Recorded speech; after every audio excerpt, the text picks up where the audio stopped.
Alrighty, well.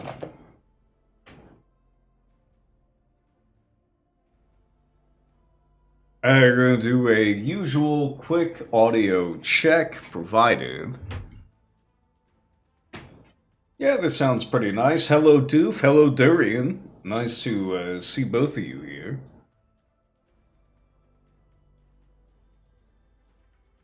Bump. I'm gonna ignore that. I've just been playing some Fleet Nebulous at the moment. Oh, nice. Why are they...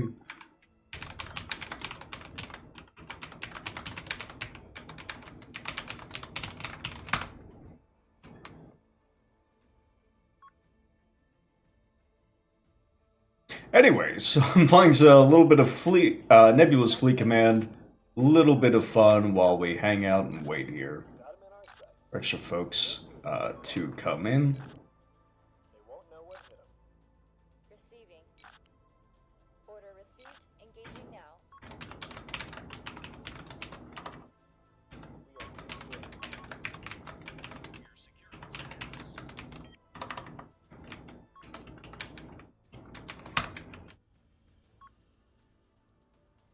Reporting a low power warning. Power solution locked in. Engaging. Is that a range? Component damage. DC team. Sorry, Commander, that's too far. Standing by. Order received. Engaging now. Apologies, Commander. We need to be closer for that. Course laid in.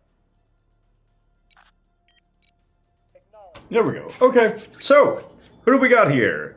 Doof Bunny says it's a game that was playing the Lancer server. Correct, it is. And I accidentally brought the wrong fleet, Orders, Commander. which is deeply unfortunate. What can one do except try? Is that a range? Is that out of range? Yeah, it is out of range. That does suck. We have secured Zone Atlas.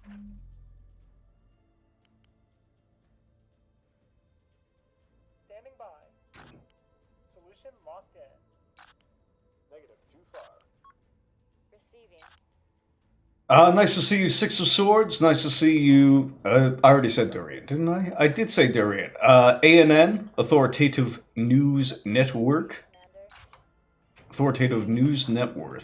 Target acquired. Solution locked in. We've got him in our sights. Waiting for your Orders orders. green. Power online. Copy. Engaging in.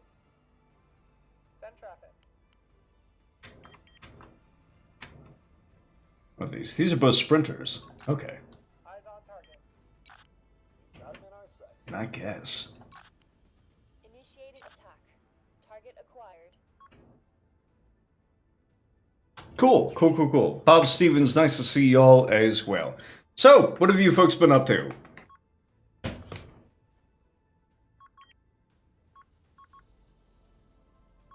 You've been doing? How's everybody's Memorial Day weekend going so far? I should have much better track quality on these things right now. I guess not. We're ready when you are, Commander. Aye, aye. Send traffic.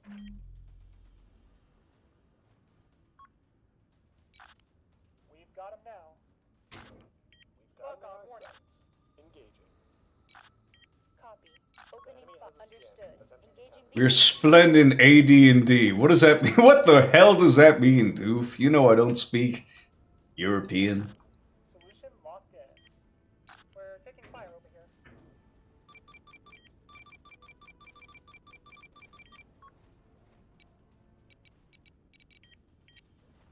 Engineering reports low Missile power. away. Tube clear. Send traffic. Let's see here. Black Ouroboros says, hey boss, hey, nice to see you, buddy. I hope you're excited for the next session of Lancer, because it's gonna be fun. Why is this guy telling me?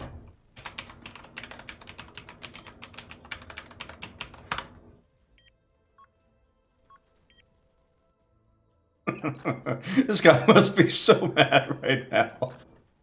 Received. Component lost.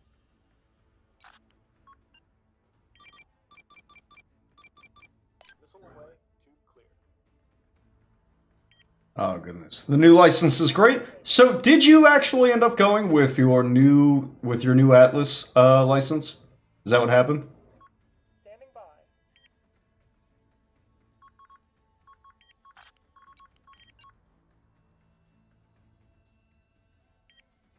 Course laid in.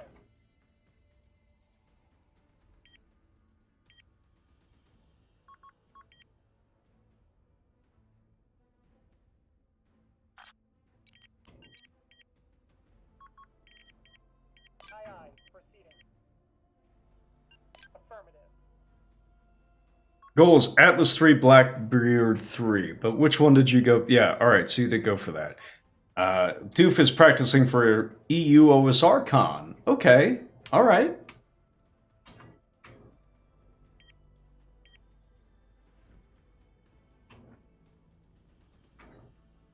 Waiting orders.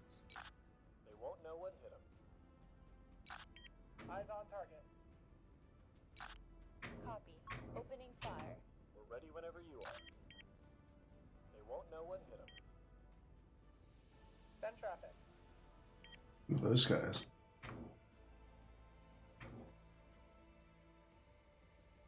EU OSR Con. That would not be terribly, that would be... I don't know how I'd feel about that. Awaiting orders, Commander. What's that noise? Oh, that's a load of missiles. How's this guy doing over here? He's doing okay. For the moment, that's enough chaff to be launched. Alright, so... what did I have to... Oh man, that chaff worked out beautifully. Look, that just circled all the way around us. Whew. Man. Black Ouroboros is setting up for the barbecue, so he'll be in the background. Yeah, that's fine, buddy. Okay, so... I have so many of these disabled. Oh, that's why. Because I took a hefty pounding. Receiving. Send traffic. Is that a lifeboat? What kind of ammunition do we use against lifeboats? So, I'm going to give you folks a choice here. Do we want to talk about... Because I have a few wizard-related things to discuss today.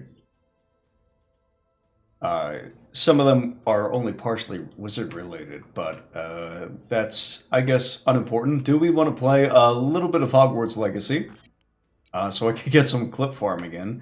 I'm basically going to write stuff down for like, hey, here's something that you should probably include in your games. Here's just go down the list for fun stuff that we could go with. What's your actual wizards? Actual wizards.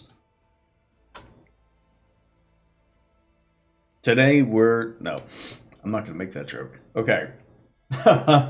So we have playing a little bit of Hogwarts Legacy. We have getting to illusions and illusion reaction rolls. Or we could do reaction rolls, period.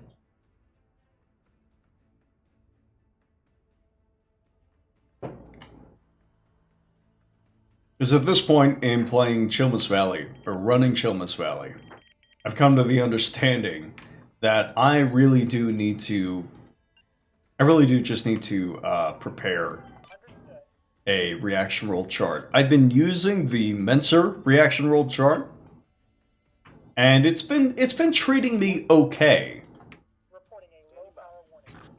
We've got them in our sights. Like it's not terrible, but I just want to make sure that if I do have something that I like, that it has been fine-tuned to my taste. If I'm designing something that I like, obviously I take a different approach when I'm, criticizing people for not playing rules as written. Black Ouroboros says reaction rolls are fun. Good. I've been tagged in something. Hello. Oh, what has my girlfriend sent me? Okay. This is not going to be.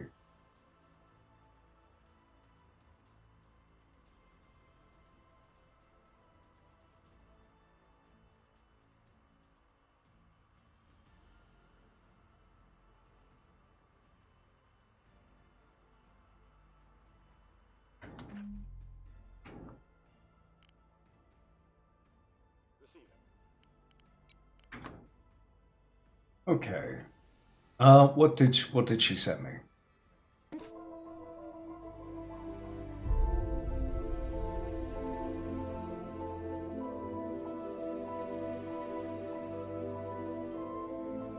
Huh?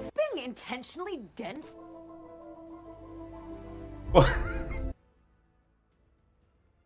Okay. All right. Quick one. How do you feel about Pathfinder second edition remastered cutting ties with the OGL stuff and retconning Drow? Personally, I feel like it's a good move. Well, here's the problem is that I kind of like the Drow. I'm a huge fan of the Drow.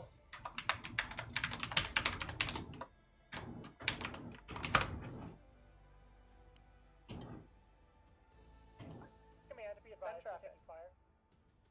You're not taking fire. You're not taking fire of any significance. Stop complaining. Aye, aye, full burn. Waiting for your orders, Commander.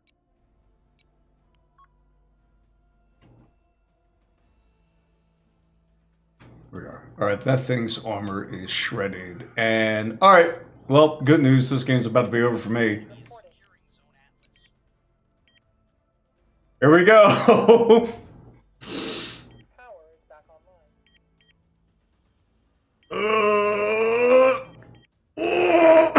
Module lost. I didn't like that.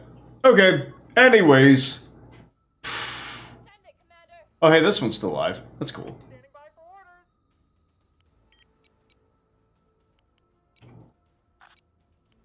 Yeah, so I am unawares of how specifically they've retconned things.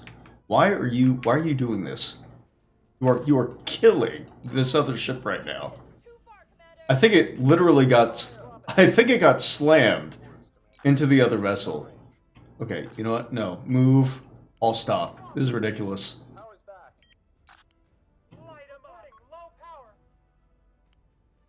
Is the Lyrebird still active? No, it got decimated. And how many fires do we have here exactly?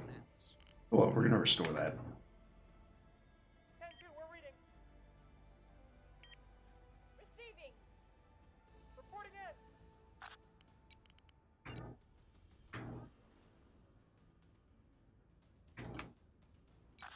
We have him now. Spiker standing by, Commander. Why is this thing moving like this? Okay, so how do I feel about the Drow? Command, we're under fire over here. The Drow are probably one of my favorite resources to use when I'm playing D&D. I love operating in the Underdark. I think it's a lot of fun. I think the Underdark, as I've said in other places, I think of the Underdark as being one of the few places where we have like an identifiable zone Do it. that is intended to be more difficult, or more expressly difficult, than almost any other area in the game. And this is pretty cool. Okay, this is pretty exciting. I enjoy it. I think it's entertaining. I think it's fun to operate inside the Underdark. I really find myself missing it. When I don't get to adventure in the Underdark, I find myself missing it. Like a lot. Now. Firing solution locked in. You know, I notice its absence. Engaging. And so I find to be put in a position where I don't get to enjoy one of my favorite aspects Power's back online. Let's do this. of the game, I usually think of that, I usually have a negative reaction to it. Now, all that being said, this just has a bunch of disabled modules, and this thing has been completely annihilated. Awaiting orders.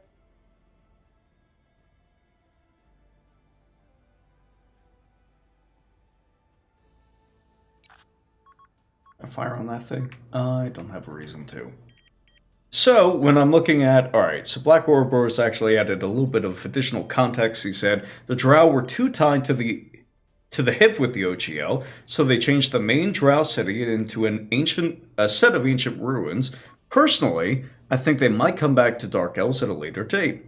Authoritative news network said, I wondered as they whole cloth cut out slavery. So I was wondering if they went back on that for the Drow. Yeah, so I don't know what the big deal with slavers in the Underdark is. I don't know why that gets people upset. It's not me being funny, by the way. That is, I genuinely have no idea what's going on there.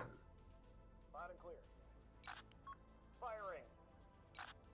Power's back online. Let's do this. Receiving. Signal has been restored. Receiving. We have secured Zone Send Eclipse. traffic. Alright, here it is again. Here's where they die. Locked in. Enemy firing on target. We got a component traffic. offline. We lost We a have them component. now. Power's back up. We're waiting orders. Make it quick. We're a little busy, don't you think? Component offline. Get there now.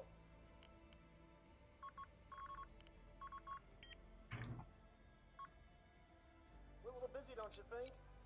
We're a little busy, don't you think? Alright, that thing is going to literally explode, so we're going to send it off Solution locked. after that other guy. Waiting orders. Hull breach, hull breach. Power systems are functional. Let's roll. Receiving. Working on it. Component destroyed. Alright, we got the power. So that's got a minute to...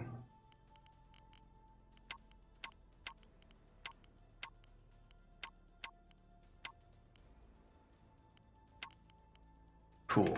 We're just gonna have this thing intentionally explode. I feel like that would be handy. Aiming at us. Receiving. Component offline. Still here. It's gonna explode in what, a minute? Oh yeah, it's got plenty of time. Awaiting orders. We're taking fire over. It was funny to me as an outsider because there were several overland powers whose whole economy seemed based on slavery. Pathfinder 2nd Edition isn't afraid of slavery as a thing in their setting.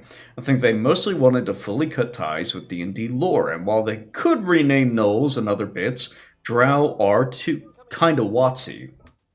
Which is a thing I can sympathize with, I guess. We lost a component. Abandoned ship. Abandoned ship. Alright, you know what? It got pretty close. Oh, it's gonna detonate soon, though. Reporting. They're locking on. Still here.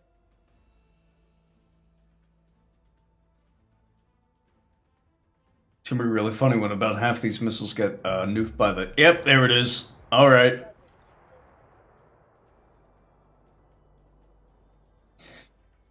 detected. Jeez. The enemy is securing Zone Boxer.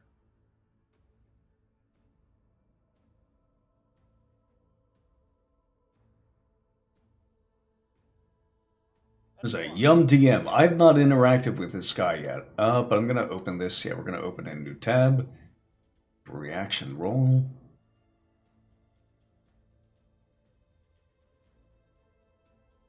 Enemy fire. Oops.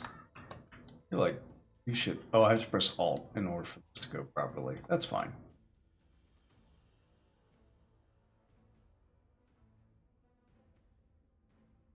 Send traffic. Solution. Low power warning, command. This is the bridge. Abandoned ship. Command, be Receiving. advised. We are taking fire. Target acquired.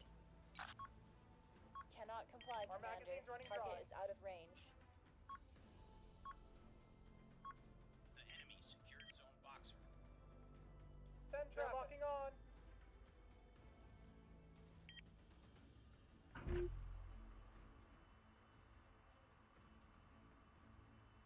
What can we do for you, Commander? So... Flesh warps are also the new big denizens of the Underdark, I think. Who doesn't enjoy a little chthonic body horror every now and again? Personally, I'm more excited for them ditching spell schools. Why are they ditching spell schools? Damage. That's fascinating to me. What can we do for you, Commander? Lock on warning.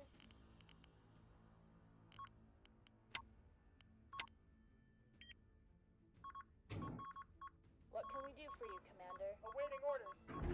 Component destroyed. Oh man, it's so close! No! It's so close! Come on, get in there! Oh man.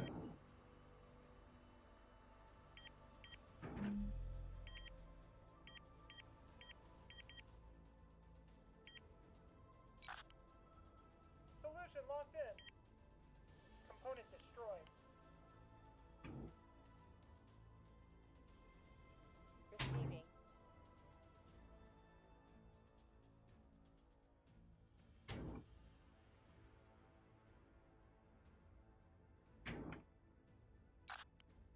Order received. Engaging now.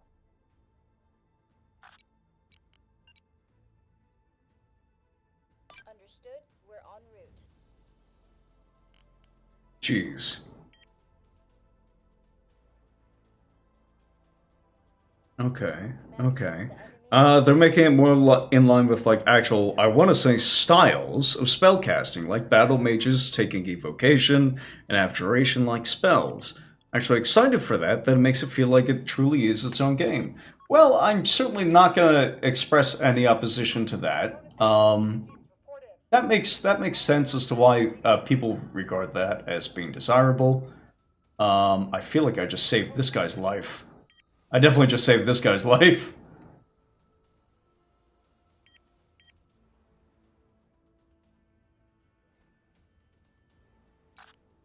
Target acquired. DC teams Cannot report comply, status. Commander. Target is out of range.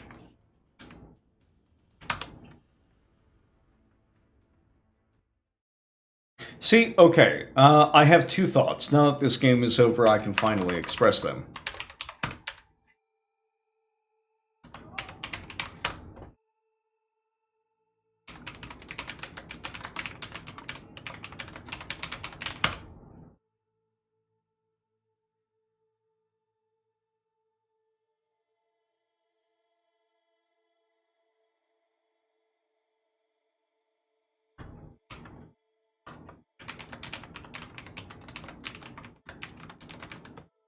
Yeah, okay.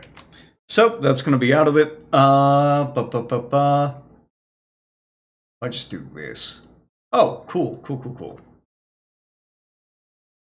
Alright, so first up, removing the drow. I sympathize with Paizo for feeling the need to remove the drow because it has been one of the sources, one of the biggest sources of one of the most toxic discussion elements that you could possibly find in virtually any game of, I was about to say AD&D, but in the history of D&D.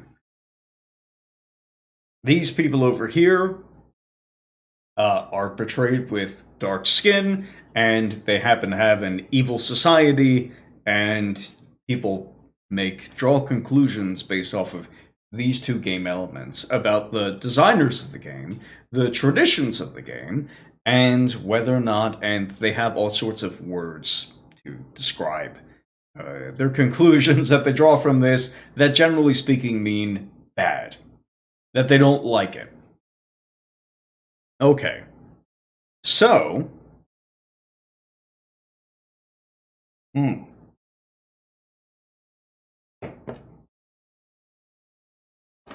So I sympathize with them, but at the same time, having a humanoid race that lives under the ground goes back to is advantageous for in connection with one of the reasons why I like the Underdark. Like I say all the time, the Underdark is a dangerous place. It is an explicitly more dangerous zone for exploration and combat than anything. There is no parallel to that in the overworld. It's just the world below is more dangerous. And as a result, in my opinion,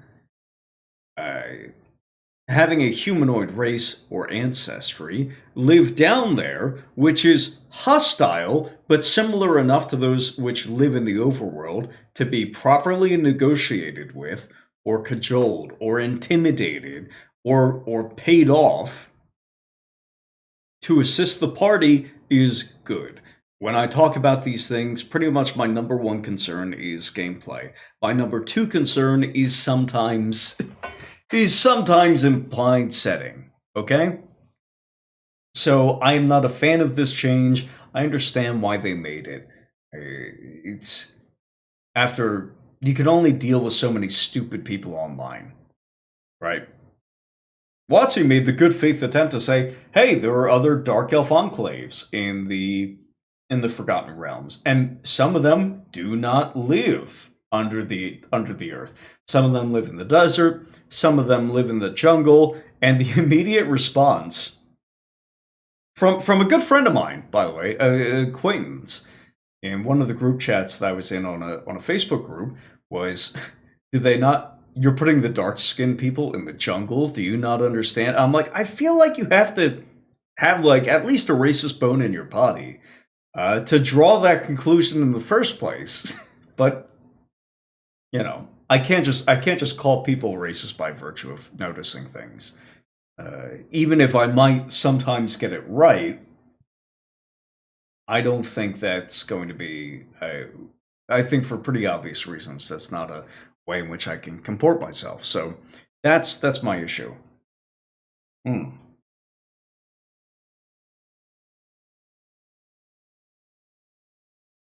So let's see here. When we're talking about spellcasting styles, this is less interesting to me. It's probably just going to be reinventing spell schools. And I'm not... If you come to me saying, "Aha, we have reinvented the wheel," I'm generally speaking not going to be terribly impressed. That's the issue I have with this. Hey, Bradford Walker. So if you say, well, now people feel like they can go outside of their spell schools, I don't know how much that... I know that's not an issue in D&D. If anything, choosing a specialized spellcasting tradition has too little of an impact, which we'll be getting to later today, and the next video to appear on Gelatinous Rube will be getting to. The choice of a spell school or school specialization has too little of an impact on your preferred spells that you actually do select. There's nothing saying in any of these rulebooks, to my knowledge, that if you have a specialization in illusion magic, that you have to cast illusion spells, or you could only learn illusion magic. So it doesn't make sense to me. No. It is not clear to me, let me say that in a way that's not stupid. It is not clear to me why you would make that choice as opposed to spending design resources elsewhere. Durian, nice to see you again. So that's my thoughts on it. Anyways.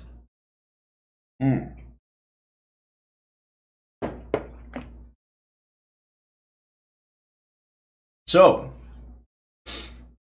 this is my favorite reaction roll chart so far that I use in most of my games. Illusions is my vote. We're probably gonna do both.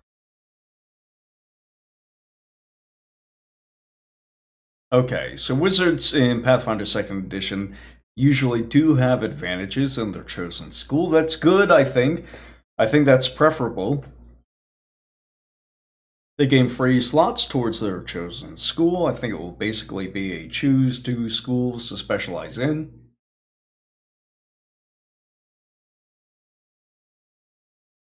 Alright, let's look at this reaction chart.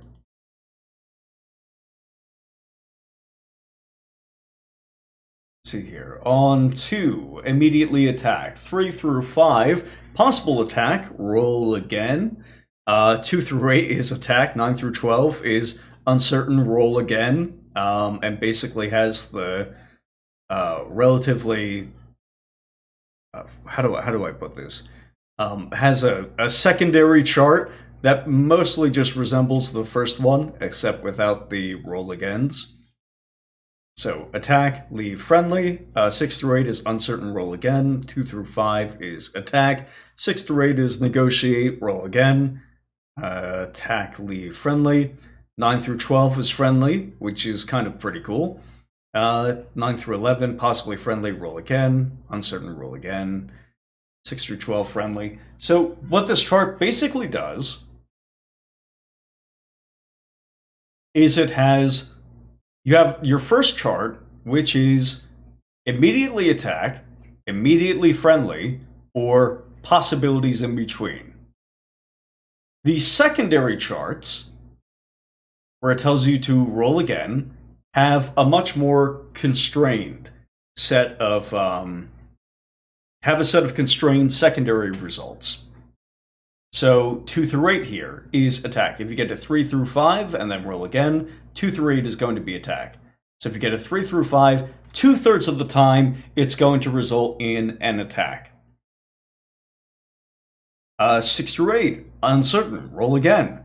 1/3 of the time when you roll this, you're going to get an attack. 1/3 of the time when you roll this, you're going to get friendly. And then you have, again, these tertiary charts. So you roll once, you're not sure what's going to happen. You roll a second time, you get to roll. Yeah, you get a result, or you get one of these tertiary charts. And what happens is these tertiary charts are like fine-tuned, or sorry, they're not fine-tuned. These tertiary charts are the same on each and every one of these results. So 2 through 5 is attack, 6 through 8 is leave, 9 through 12 is friendly. And the tertiary charts are like a representation of the main chart if it didn't have these secondary roles. I'll see you later, Ouroboros. Or beer.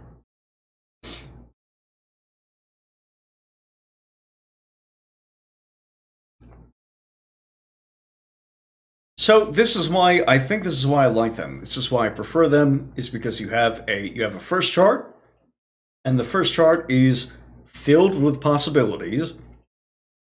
The second chart constrains, basically gives you these different range. Every time you get a different result in this chart, you get a different range band of results, which is nice. And occasionally, you also get one of these tertiary charts.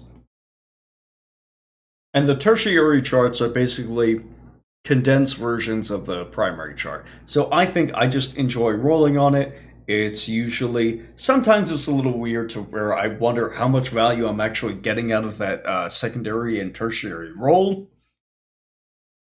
And it's usually fine. It's usually just fine. I think the thing that interests me is negotiate, roll again.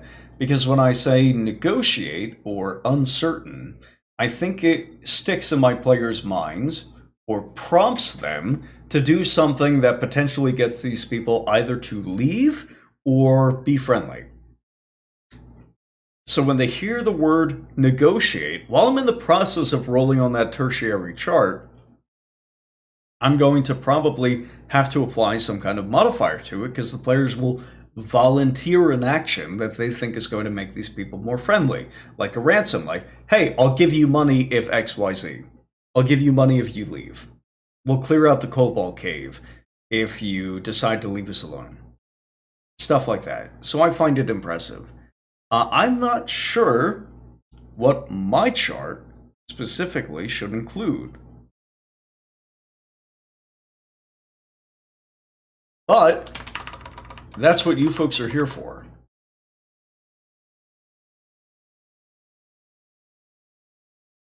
Oops. You're not supposed to be that one.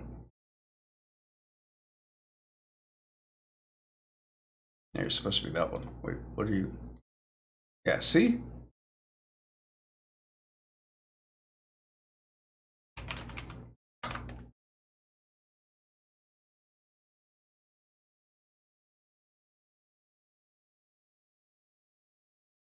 Actually, you know what? This is one of our stream docs, so we're going to go right over here to Untitled Document.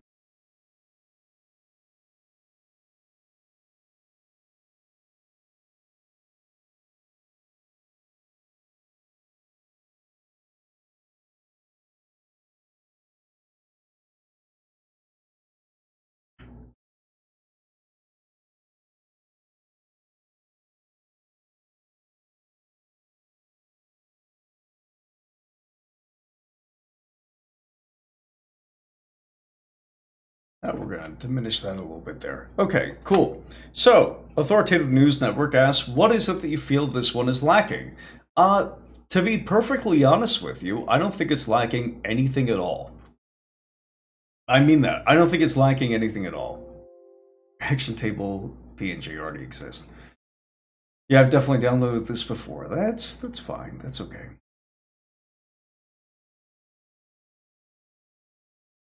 So realistically speaking, I think it's fine.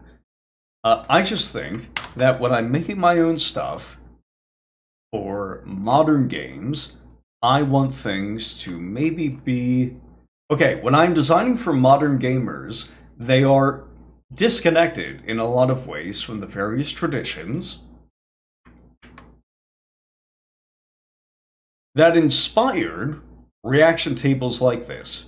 So when I remake them, I'm basically taking into consideration my audience. So we have possible attack roll again. These are pretty cool, but something I might do is I might produce different outcomes if I was developing my own reaction table. So I'm going to go to Insert. We don't need this here. This is blocking up a lot of the screen. We're going to scroll down.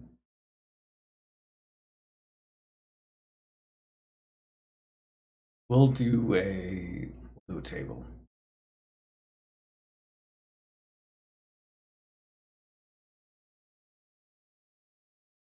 We'll do a 3x6.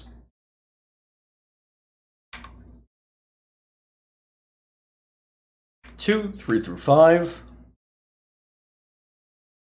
6 through 8, 9 and 10, 11, and then 12. This is a pretty typical format. So I might do something like, for instance, if I have 2, that's going to be immediate attack,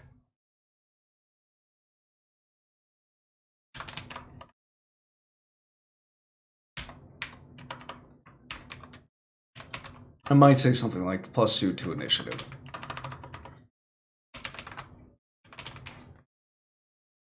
We'll see if that survives. So we'll say uncertain.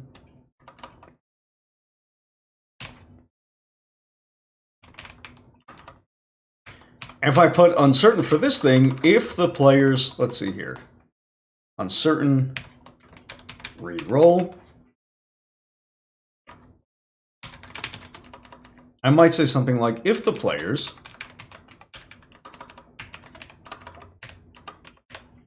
don't appease or threaten the monsters into not attacking, the monsters will attempt to follow or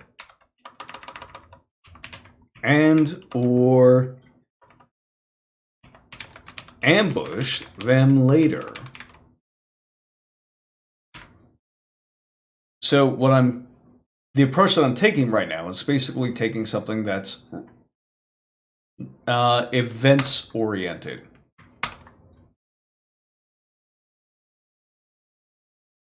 So we know what an attack, you and I know what an attack looks like.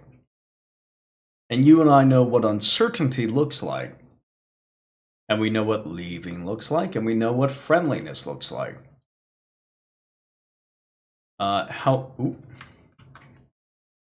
However, the new people who are playing these games aren't as familiar with results like these. So I'm basically going to give them ways of changing the conditions of the test. I'm going to give them modifiers on the encounter that they were expecting already.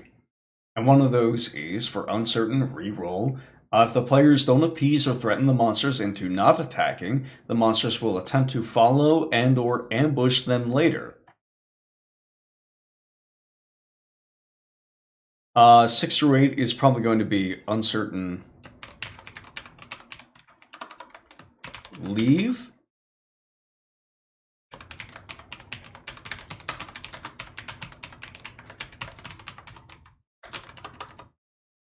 See here, the monsters are inclined.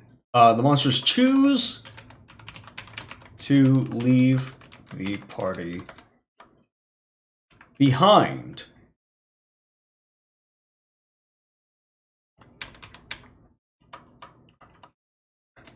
They will...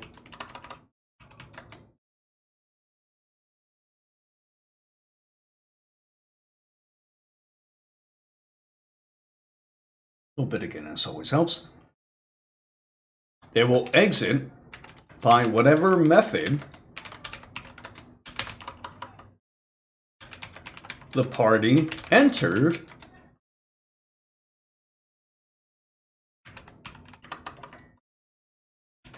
if possible. I was about to say, oh, unless egress is buffed, you know, maybe the party teleported in, blah, blah, blah. I wasn't gonna, there's no point to writing that stuff out. So I could just say, the monsters choose to leave the party behind. They will exit by whatever method the party entered, if possible. So the party comes in, they go, we're not really down with you guys. We're gonna go that way. You folks worry us. You can say uncertain.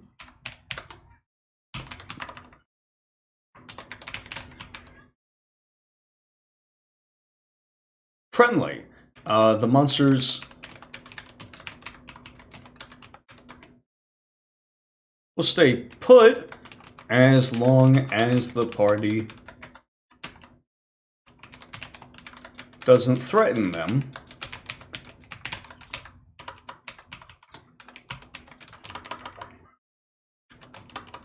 And will help the party so long as they don't need to go elsewhere.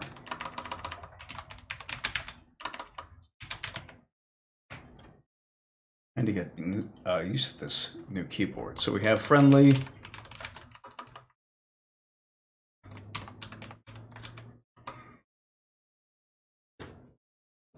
Okay, so we'll say friendly quest.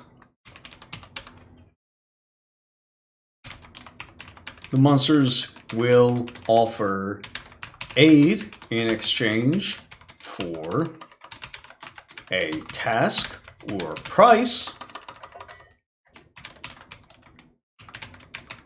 Will accompany the party up to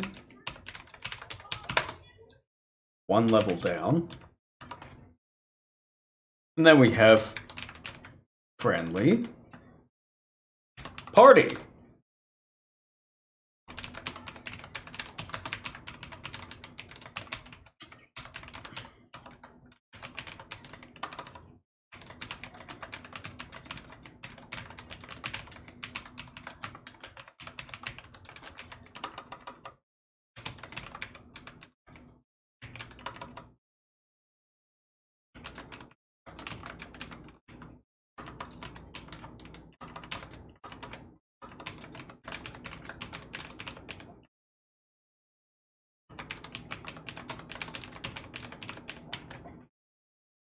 Okay. So this is the new reaction roll chart. So we have immediately attack. Let's get rid of that little +2 initiative thing. There's no reason to have it there.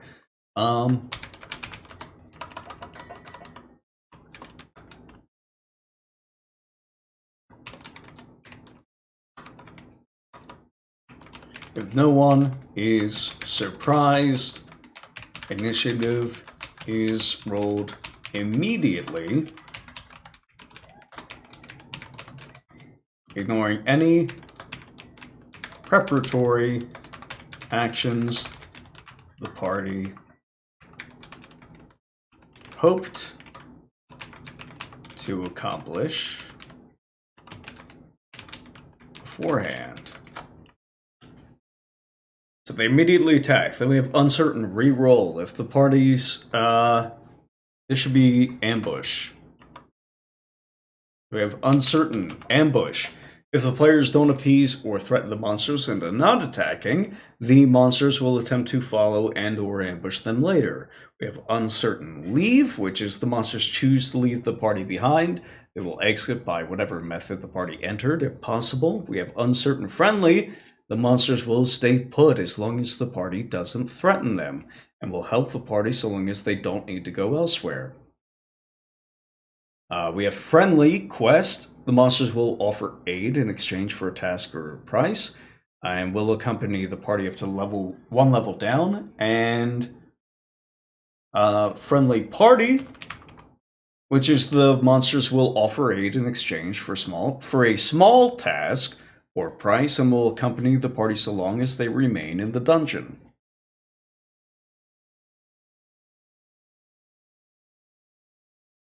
And what I could do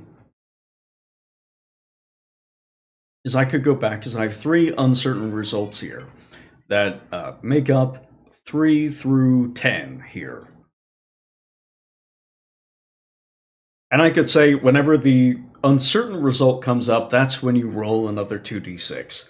And you go with whatever result it lands up next, without adjusting the actual numbers. So I'm not doing the secondary or tertiary table things. I'm just saying when uncertain comes up, we roll again. Ignoring that uncertain tag going forward. So that's my inclination. I think I like this. It's a first draft, obviously, but I think I like reaction tables like this. What I especially like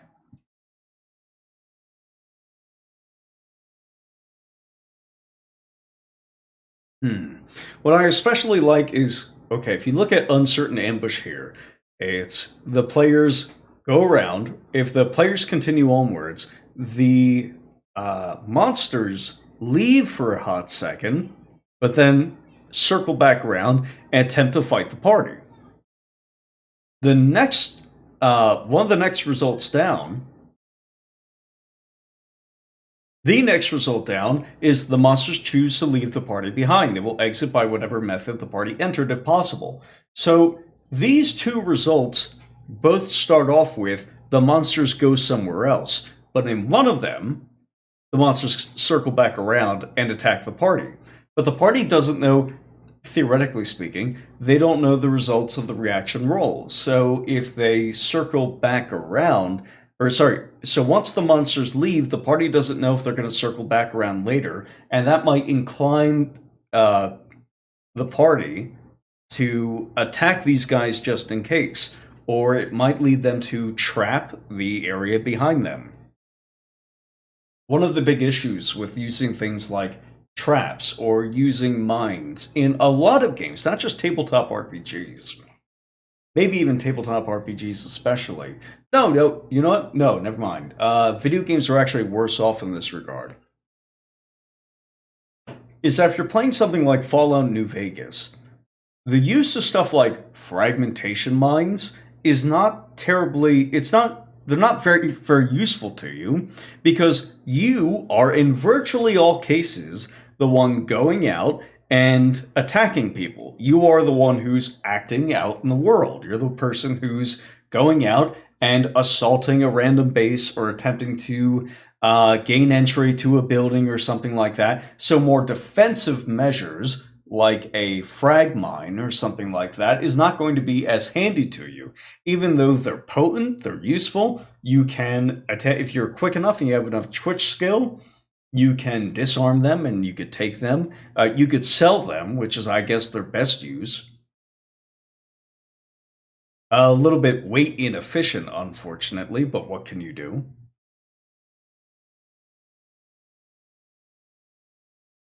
So,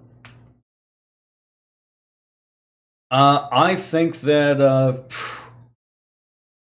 but in a situation like this, if you use this table often enough, and the players are aware that there's a result on that table, they don't know when they get it, because there's a few events that take place first that are common between several different results on the table. Right? So they're not sure all the time, but just in case they could say, okay, those guys are leaving, they might come attack us some other time. This is within the bounds of the game. The players might say something like this anyways, even if this chart didn't exist. If the party enters a room, the monsters leave, it's perfectly reasonable for the players to say, those guys might attack us later.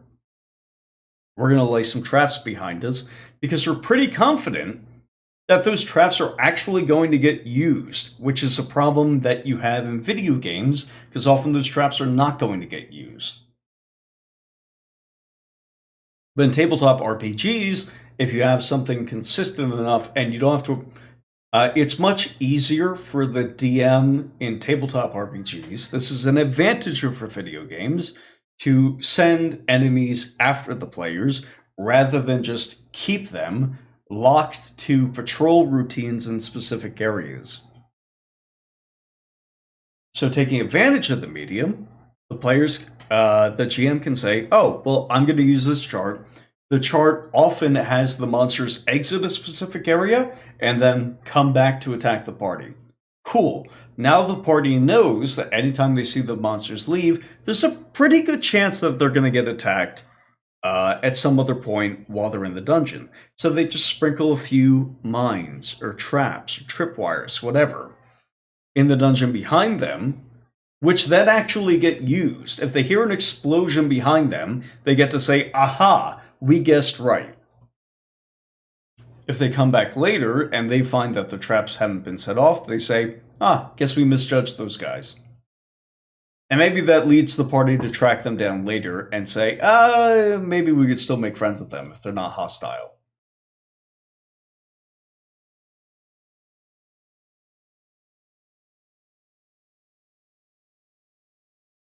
So that's, yeah, that's my thought on the reaction table. Does anybody here have a thought on the reaction rules that I've come up with so far?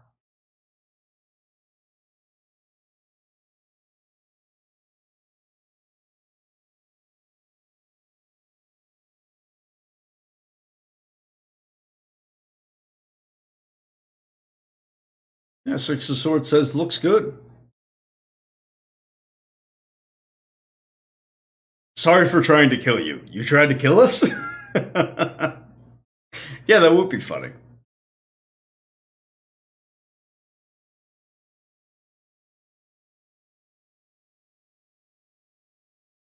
No, I think it would be entertaining. Durian, are you still in here?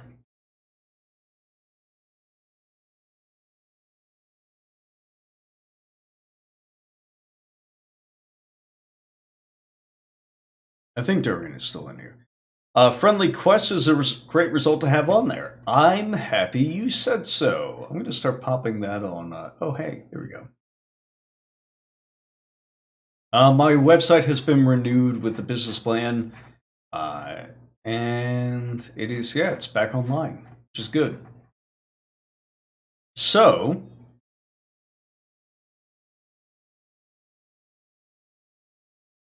we're going to do... you know what? We're going to do a little bit of Hogwarts Legacy. While this loads up, I'm going to grab a drink of water. I can hear my mouth drying up as we speak.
Alrighty.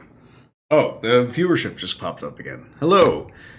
Folks, give me a shout out. A shout out? Is that what? No.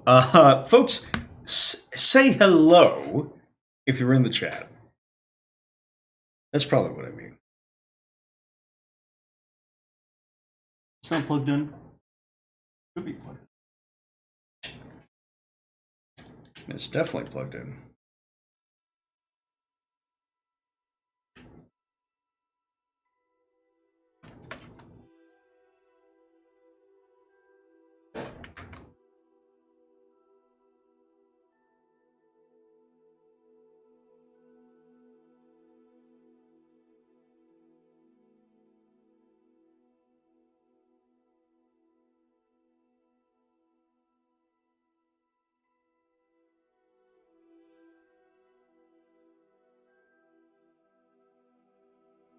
Alright, it's currently booting up textures, so that's fine.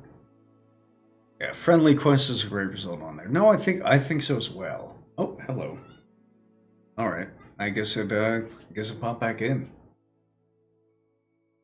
Yeah, authoritative news network, I know you're in here. It's just occasionally I see that little number go up and down and up and down and up and down. I always wonder who's saying hi.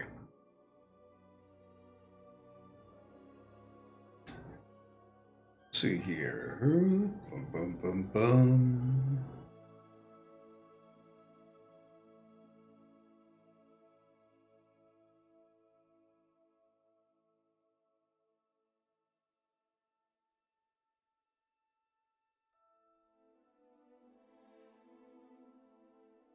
So we're due.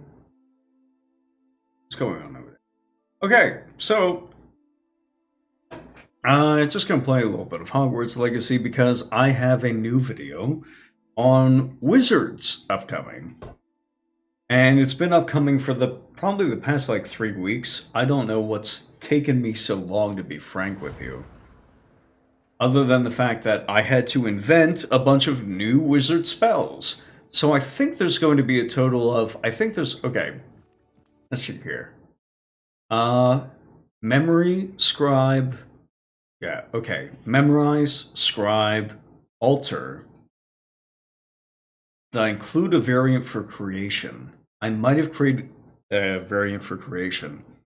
Because basically I had to make variants for 2 different spell schools of 4 spells that were included in the Unearthed Arcana that was dropped earlier this month. Player's Handbook, Playtest 5.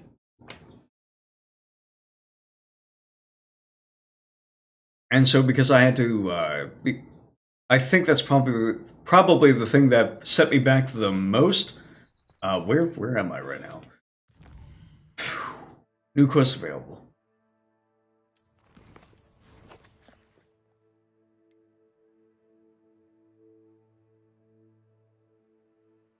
Professor Garlick's assignment. That's not quite it. Oh, you know what? We'll do this one. This is easy. So that's been taking me a long time because I actually had to... I figured out, I was like, wait, I'm going to have to display these on the screen. It gets a little difficult trying to figure out what kind of visuals I'm inclined to... Hey, I could explore the overworld now, and I have a broom.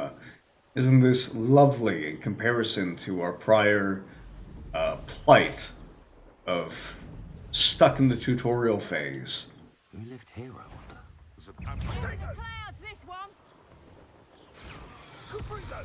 The hell am I thinking? Oh, ooh.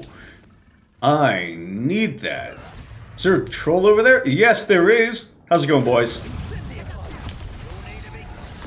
What do I use against you? Oh, okay. I guess, it's just you and me. That's fine.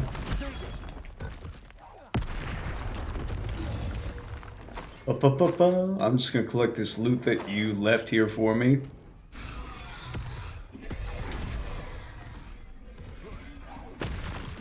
Let's see here. Oh, I didn't get it. Oh, that sucks.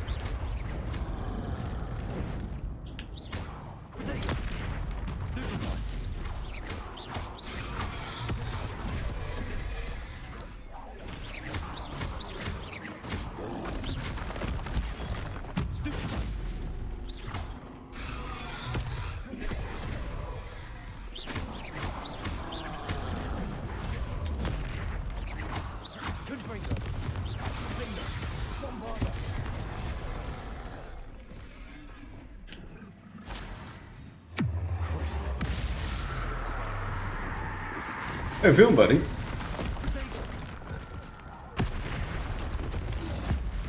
Here we go. Yes!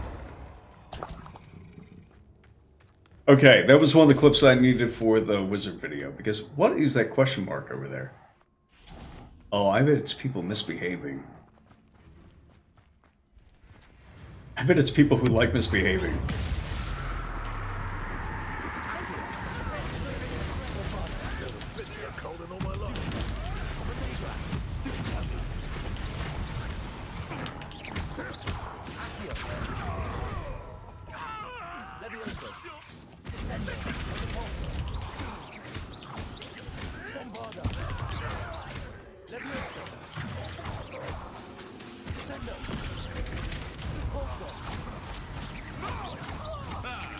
The lamb returns to the...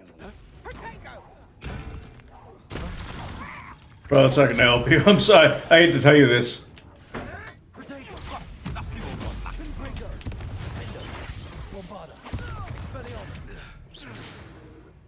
Deeply unfortunate. Okay, well. Anyways, I needed one of those clips for one of the upcoming videos. Was there's a spider in here? I don't like that.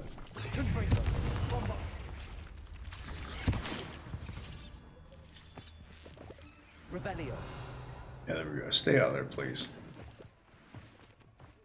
Because one of these was... What the hell is over there? Okay. Alright, that's fine.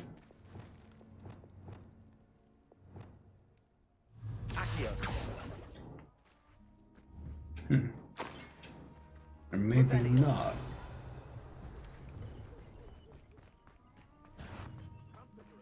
Hello, Hamura. Alright, let's see if we can get this little critter out of here.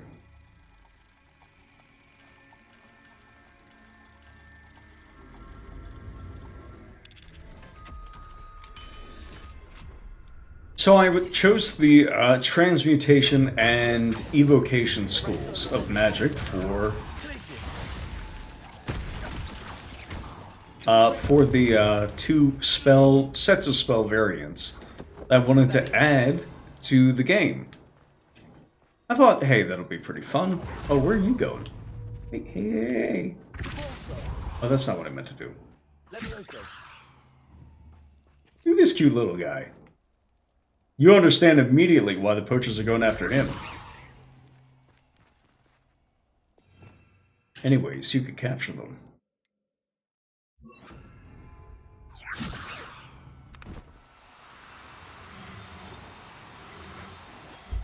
Get inside my sack! Alright, cool. Settle yourself. Mean you no harm. So I figured I'd get a few different things, and one of those variant spells that we had planned was... What the hell is that noise? Oh, okay.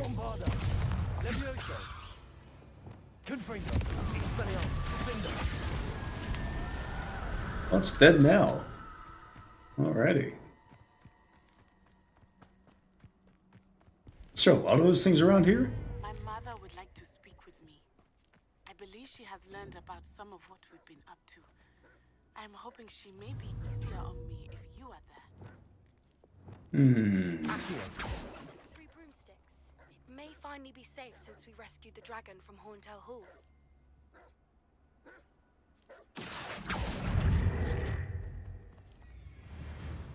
I am a tactical genius.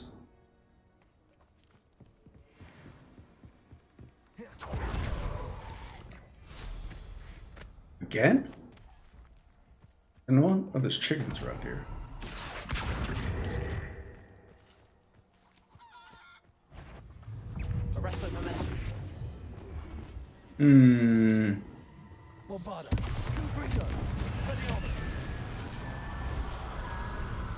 Alright, well, it's dead now. And I got a fedora.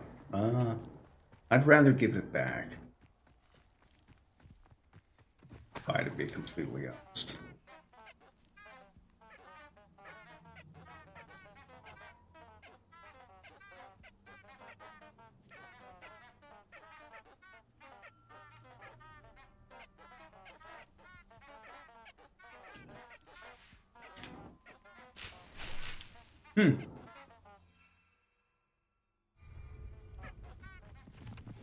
Oh, good. I could probably finish up another quest I've been looking for. So one of the things of the one of the spell variants from the transmutation school was, in effect, it was an alteration that you could apply to what the? Where is it? Oh.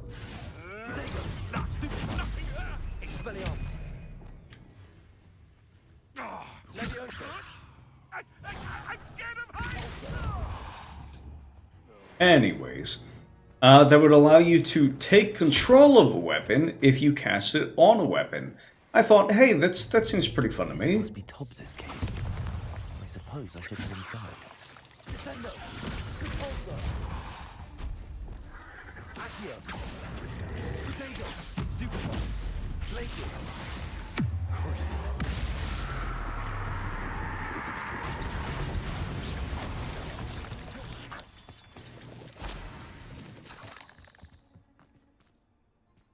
And the joke behind the transmutation spell alteration that was going to take control of a weapon after you cast a spell on said weapon was the stop hitting yourself wizard, which is why I needed that.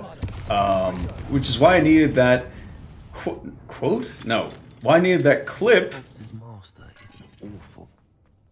Why I need a clip of smacking the troll with his own whatchamacallit. Okay. First of all, stop that. Alright. Fine again.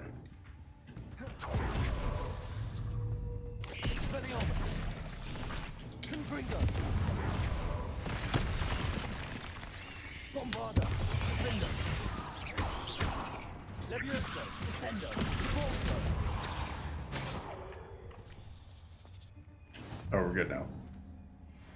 So that's why I needed the clip. And welcome back to the folks who are just returning here. And I think honestly, there's a lot of clips I'm going to be taking from this particular, for this particular game, for different like wizard themed, different wizard themed videos, because I want to do a lot of videos on classes, and a lot of the classes that I actually want to do videos on have to do with magic. Like here's a big one. I have a video from ages ago called Thieves versus Rogues, or maybe it's Rogues versus Thieves. Oh, that's big. Alrighty. Well, Thieves versus Rogues. Going down the differences between each class, what I think their purpose is in game, why they exist, why you would put one in your game as opposed to another. I think it's genuinely important. I think it's useful to designers, people trying to learn their history, or learn the history of the hobby. I think they're fun. I think it's just a fun time for everybody. So, what was that? Oh. Little mushroom-looking things.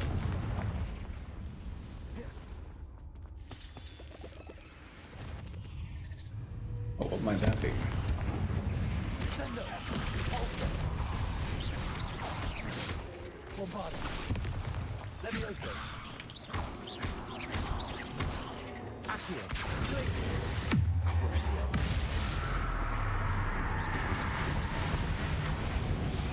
Nice. I think it would just be a lot of fun. I need to get back into talking while I play the video game. I should notice that a little bit more often. Wait, did that work? I think it did. Alright, we're good. Does that not have... Yeah, that doesn't work against that. That's fine. So yeah, so those are my thoughts at the moment. I just think it would be more entertaining if I did more videos that had to do with magic. And this is pretty good for that. Like, okay, if I want to make a video about dungeoneering, if I want to make a video about dungeon dressing in particular, I feel like a game that has a lot to do with magic is just going to be naturally good insofar as producing visuals for that particular stream. Even if the game itself has very little to do or provides very little value insofar as or provides very little insight insofar as dungeoneering is concerned. The visuals of being in a dank, dark cave with a ton of spiders looking for a house elf is going to be, I would assume, handy.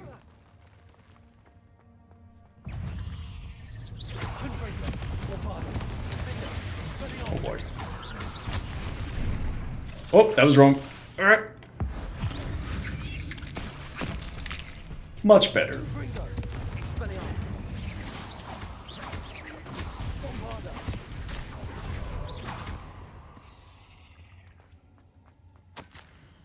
Master, if you are looking for Tobbs, it seems he has dried up all the leeches here and must move deeper into the cave.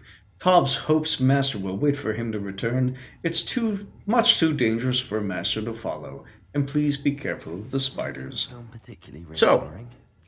Authoritative News Network says, I just thought the 5e thief was a use magic device expert, but some of the interactions just aren't there for it. Well, that's because Jeremy Crawford is very concerned as to whether or not you can jump using strength or dexterity as a rogue, and thinks that this is the most interesting question for the thief.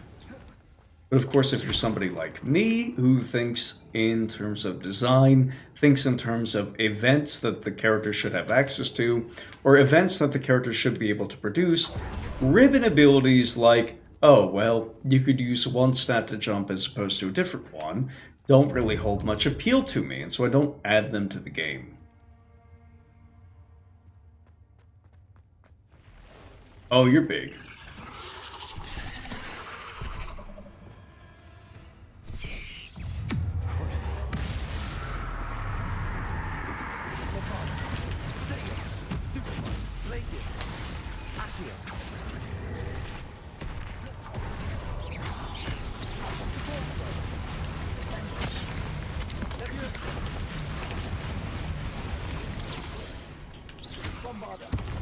Alright, well, I'm doing good so far.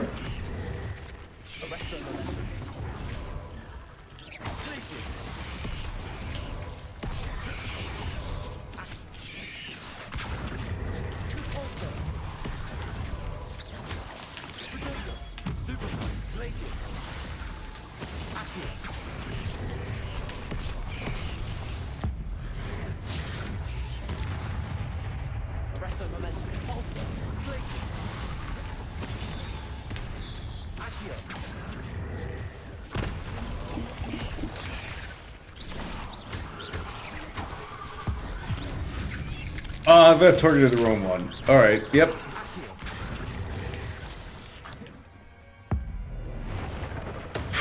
No, I just got really distracted. Jeez, okay.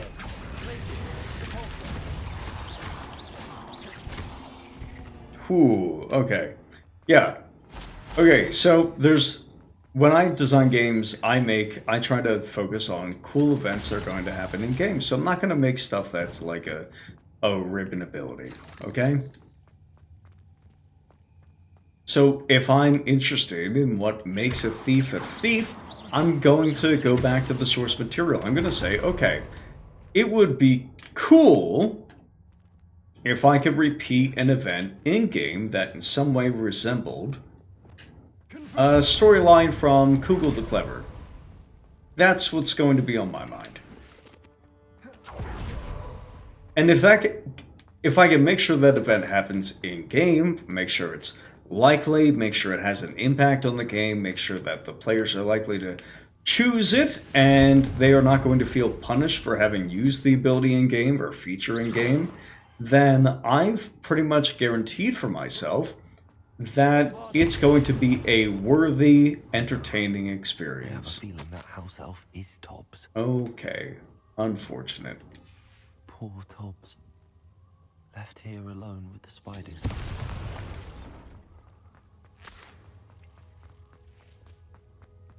That sucks, buddy. Sorry you died. Gosh, there's a lot of loot in this cave. Bombarder.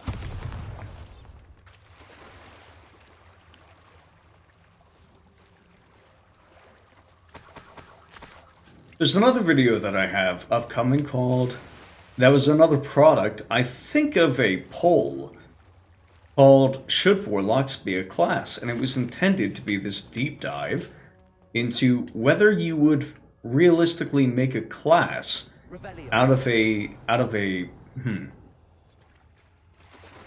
character concept, or out of the concept of a character beseeching a higher being, right? Maybe a deity, maybe a god, maybe less than a god. Maybe it's an angel or an archfey or something like that. As opposed to like, That table looks familiar. Seems I'm back at the entrance. what? to the Yes, cave. I'm aware of that. Why did you feel the need to tell me that? Anyways. So yeah, the concept of beseeching a higher being, a patron or whatever have you, is certainly the common line is, oh, well, surely lots of people do that in the setting, including people who are better represented by other classes. Maybe it's something that you should just be allowed to do. And this seems like a very clever thought. I understand why people have that thought, and I'm certainly not begrudging them for it.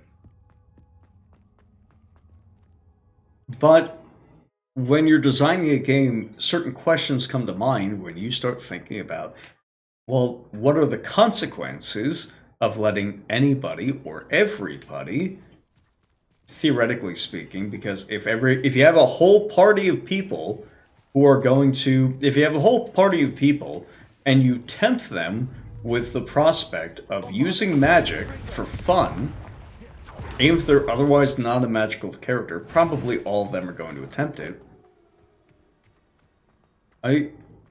What are the consequences going to be? Well, everybody's going to attempt to use it all the time, so is that going to in any way impact your... Oh, that's... Fight me fairly! You mean fight you fairly? A lucky shot! Okay.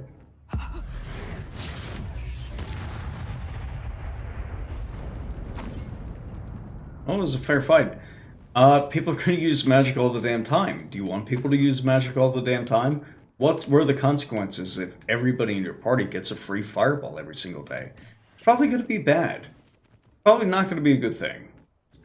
Or at the very least, it's going to impact your game in ways that you don't expect. So maybe what I do is I make it so your chances of getting a fireball are very, very slim, or the fireball backfires really often. Well, that'll help. Well, now everybody who attempts to use it pretty much fails nearly all the time. So if everybody uses this, so if everybody is allowed to be is supposedly allowed to be a warlock, but the things that you do as a warlock pretty much never work, or that you would do as a warlock pretty much never work, it's as if you didn't have the abilities of the class at all. So what was the point of making them universal if they were just never going to work? And this interplay, this back and forth between what I can... this interplay between these different competing design goals and design incentives and what people are inclined to make use of, right? What adjusting for player behavior is really important in these games.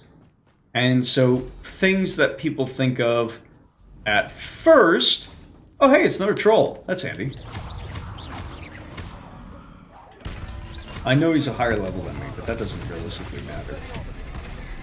Ow.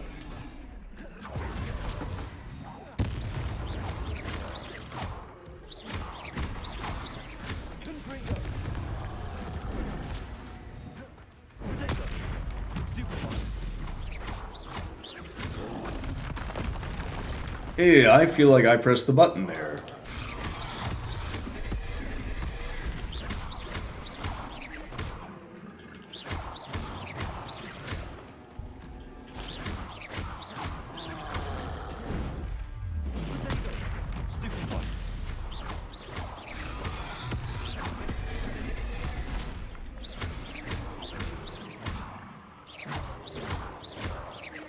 Yeah, okay, so... Like, it would be cool if everybody in the world could, for instance... Oh, jeez. Do I need a little bit more?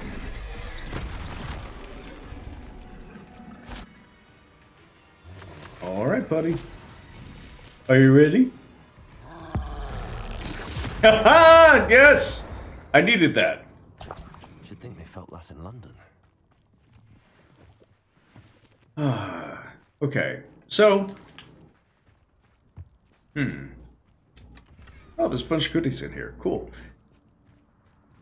So a lot of things that people think of for the very first time and think are insights into the tabletop industry, like, aha, a warlock should just be something that anybody could be.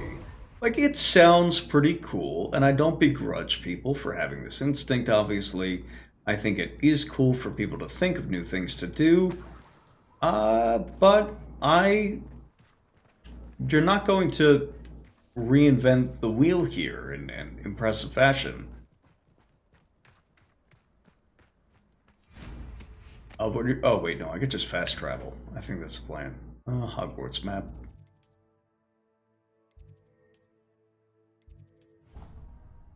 It's like, sorry, it's actually not going to be all that cool. Probably not going to be all that cool if everybody can be a warlock at one time. I need the rest of my stuff to load in here. Yo, dog. We heard you like pondering orbs. We got some orbs for you to ponder.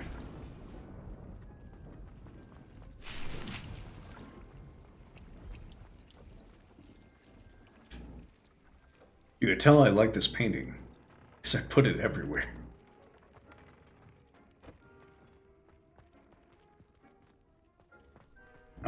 Anyways, Deke, I'm sorry to tell you... I'm back in the cave, Deke. Wonderful. Deke hopes you gave Deke's best to Tobbs. Commander is Sorry speaking. to tell you this, Deke, but Tobbs is gone. It seems he was unable to avoid the spiders in the end. Oh my. Deke was afraid of this, alone in that cave for so long. Oh, poor Tobbs. Deke and Tobbs Something burning? once shared the same master. When he died, we were separated. Deke always wished Tobbs had been sent to Hogwarts too. Deke feels lucky to serve such kind witches and wizards like you. Deke will miss his friend dearly, and will raise a glass to him with a heavy heart. Why do I even have a dialogue option here? I'm truly sorry about your friend, Deke. Thank you. You are very kind. Deke could use some time alone to think, if that's all right.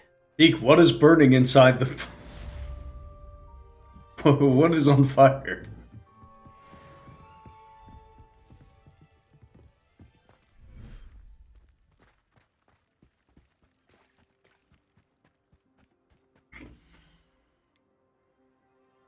I have beasts in here.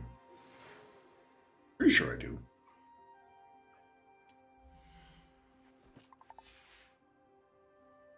Hello, Highwing. I'm going to return you to the bag. I'm not going to hurt you. These Thestrals. Another creature everybody should probably add to the D&D games, because they're quite fun.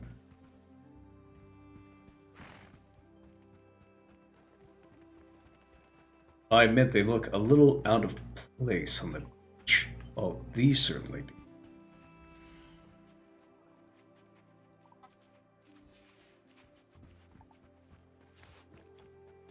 Oh, giant purple toad?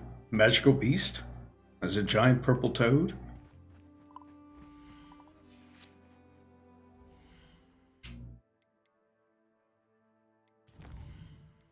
I do have talents available. Ooh, what should I get?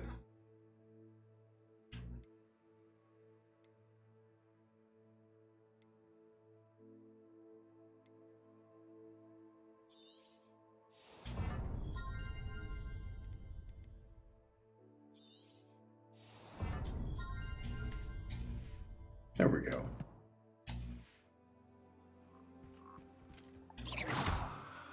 What is that? Moonstone? Hey, Moonstone. Excellent.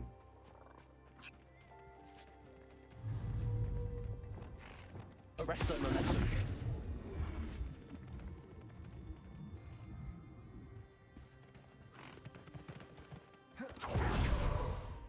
Let's see. What else did we want to talk about today?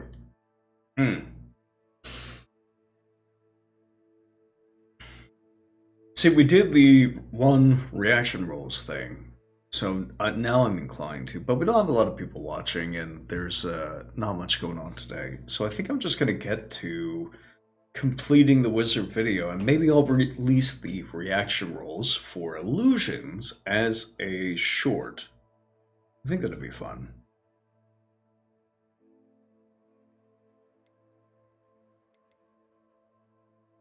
I really do need to get that video out.